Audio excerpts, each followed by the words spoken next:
Welcome to the home of the DIY movement, where we build stuff and paint things. All right, everybody, welcome back. Today's Monday, July 20th. It's about 5 o'clock in the evening. It's 90 degrees in here right now, which is actually cool. When I got home, it was 100, so the AC's brought it down 10 degrees. It doesn't feel that bad. It doesn't feel that bad in here. Next door in the shop was 108 when I got home, man. So today, man, Truckin' Tuesday. Like we said on Sunday, we're getting ready to spray the G2, the Featherfill G2 polyester primer on these C10 parts. We got both fenders, boom, boom.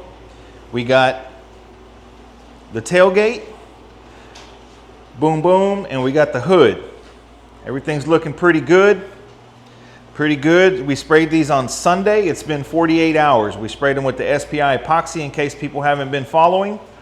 That calls for a 48-hour wait before recoating with this polyester primer. Okay, so these parts have been sitting in here. Okay, I haven't touched them. There's no need to touch them. There's no need to scuff them. There's no need to tack them. There's no need for any wax and grease remover because nothing has touched them.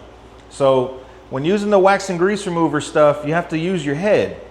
Is there any wax and grease on it? No, because we sprayed it and we left it. So there's no need for that. I guess you could tack them, probably should tack them, but all this is going to get sanded anyways. So if you know, dust and pollen has landed on it, so what? It's going to get sanded. These were blocked to 180 grit and sprayed with a round of the SPI epoxy. Okay, the key takeaway for this Featherfill G2, I'm about to spray a quart. You guys might notice I have 2 cups.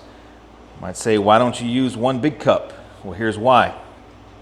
You only want to activate what you're about to spray. So we have a 16-ounce cup and a 16-ounce cup. Should be enough for 2 coats for everything. We're going to be spraying it with this VAPER 2.3 I got from Northern Tool. I used it last time I sprayed this. It's a really good gun. It's a big tip. Need a big tip for this product. Okay, that being said, it's 90 degrees in here. If I activated both cups and I go to pour my first round in the gun, this one is already drying. Okay, it means it's going to be drying, you know, 15 minutes in before I get to it. That's not good. We're just going to activate with half of this bottle. This is made to activate 1 quart. So half of this little tube is going to go in this cup, stir it up, put it in the gun, spray it. When we're ready for our second coat, we're going to put the other half of the tube in this bottle, stir it up, spray it. We're going to clean our gun in between coats. That is key. This stuff is thick. It's not as thick as I remember it. I remember it being thicker. I don't know, maybe my memory is bad, but so basically this is kind of like a little helper, a little handicap for BODYWORK. It's a good product. It's a good product. So that's the key, man. It's 90 degrees and we only want to mix what we're about to spray. This stuff has a short pot life. In temperatures like this, the pot life is shortened significantly. You want to have plenty of lacquer thinner on hand. I got the whole jug here. I got about 1/3 of a quart here, and I got a whole 5-gallon jug, man, because we're going to clean this gun in between. Okay. I'm not going to record with this camera. I'm going to have my GoPro set up over there. We're going to do 2 cameras today. 2 cameras for Truckin' Tuesday. So we're going to do a voiceover as we're spraying. Okay.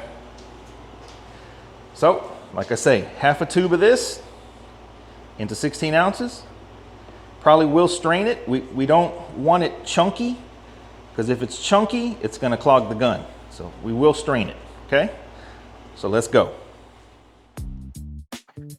All right, here we go. Ready to add the catalyst to the product. So this stuff comes in gallon kits with 4 tubes of this activator. There's plenty of videos, you know, explaining this product, but just want to do it for the DIY crowd that we have here. So all I'm using is a razor blade just to slice that end open, and we're going to pour half a tube. So it comes with, it's a 1-gallon kit, comes with 4 tubes, so that's 1 tube per quart.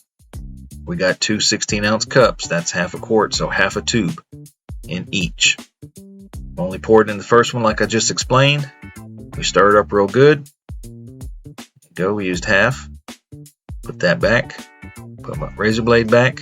You stir it. You want to stir it for, 30 seconds or so. Kind of want to stir it side to side and top to bottom because you want to get that product all the way down, in the bottom.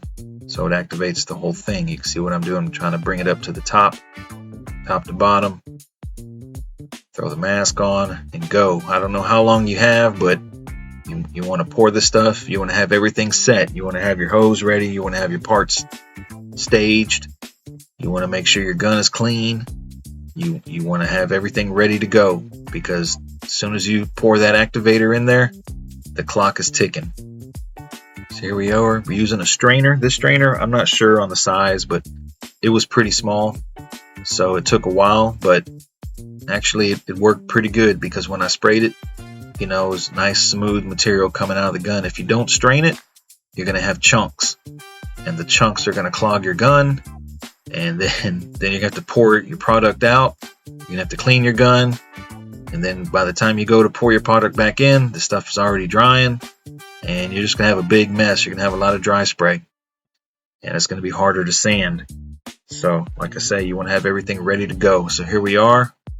This is sped up 3 times. We end up giving everything 2 coats. So we had pretty much 16 ounces was the perfect amount to go around everything one time.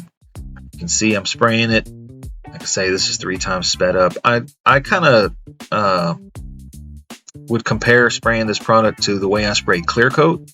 So kind of a slow, deliberate gun control, because you want to pile the product on. You don't want to get carried away and abuse the product, but you definitely want to put it on. So that's why we're using a 2.3 tip.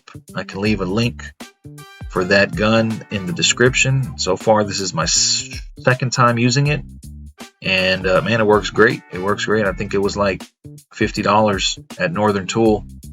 Got it delivered to the house. So good gun for this. You're going to definitely want at minimum a 2.0 tip, but anywhere from 2 to 3.0. Now, one thing you got to remember, the bigger the tip, the more material is going to come out, the faster you're going to run through your cup.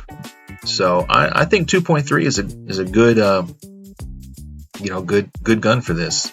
First time using 2.3. I was using, you guys have been a long time viewer, I've been using the IWATA Air Guns at 2.0. So here I am. We ran out, just kind of shook it, to get any last little drops we can. So, man, you use a lot of lacquer thinner to clean the gun in this. Probably used cleaned the gun twice, probably used a total of, 10 ounces of lacquer thinner. I buy that from the paint supply store.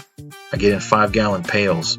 Last time it was, I think, $55 for 5 gallons. So you don't want to be buying your lacquer thinner at Walmart, because they're going to sell you a quart for probably $20, and that's a complete ripoff. Sherwin-Williams had it decently priced, but overall the best price is going to be at the paint supply house. You get 5 gallons. 5 gallons usually lasts me, at least a year, sometimes 2 years. Here we are, disassembled the gun, running our stuff through it while our first coat is curing or flashing off, I should say. We're not doing it full detail clean, just enough to keep the product flowing. So I use these blue shop towels also to clean this. Here we are, going to go 2nd round, picking up where we left off, where we ran a little bit dry on the first coat. Make sure we're putting it on there, 2 full coats. Work our way forward. I like to try and carry the wet edge. So basically, what I'm doing in these stages, and what you can be doing in these stages, is preparing for when it comes time to paint your car. So you want 50% overlap. You want carry the wet edge like as if it was a clear coat. So what you're doing is preparing yourself for when you spray that color and that clear. So here we are, a little view here. Tailgate probably only used about 3 ounces of product. Not a whole lot. It's actually in really good shape. All 3 of these, or 4 of these pieces, are in good shape. So we're moving right along, man. I would say we're about halfway to a paint job. At probably about 175 hours, if I had to guess, so far in this thing. Here we are. Going on heavy, but not too heavy. Putting it where it counts. You don't want to go piling it on any holes or any keyholes or anything like that, because you know it's going to be a problem when you go try to put your stuff back together. All right, y'all, man, woo-wee, warmed up to 95 in here. Sweating like a pig out here, man, but we got it done. So that's the key takeaway, man. I'm gonna leave y'all with another tech tip here. When you clean the gun, when you're using this stuff, when it's hot like this, don't assemble the gun, don't assemble the cup. Just leave it like that to dry. Because this stuff still has some primer in there. If you screw your cup lid on, you ain't gonna be able to get it off. If you try and assemble your gun and you still have a little bit of primer stuck on there, it's gonna mess up your gun. So I let it sit like that until the next time I use it. We got everything in 2 coats with a quart, so that worked out great. These fenders are gonna look real nice. They're gonna look real nice. We just gotta fix this little spot right here where the battery tray bolts to. The tailgate, as you guys saw, one quick pass here because that's covered up. Just wanted to use the material instead of throwing it away. Tailgate's looking real nice. We do have a couple little stripes on this thing simply because it's so hot, but we got it in 2 full coats. And it's already dry. That's crazy. Ideally, ideally, it'd have been better to come out here at 6 o'clock in the morning and do this when it's 80 degrees or 78 degrees instead of 95. But folks work jobs, can't do that. So we got it done the way that I've learned, and now the way that you've learned how to do it in the Texas heat, man. Hey, man, all you guys that live in climates where it's like 78 degrees year round, man, y'all got it made. Y'all got it made, man. We have out here, we have to make these products work. So it's quite a different animal, man. Hope you guys enjoyed this Truckin' Tuesday. Y'all stay tuned for the next one, man. Thanks for watching.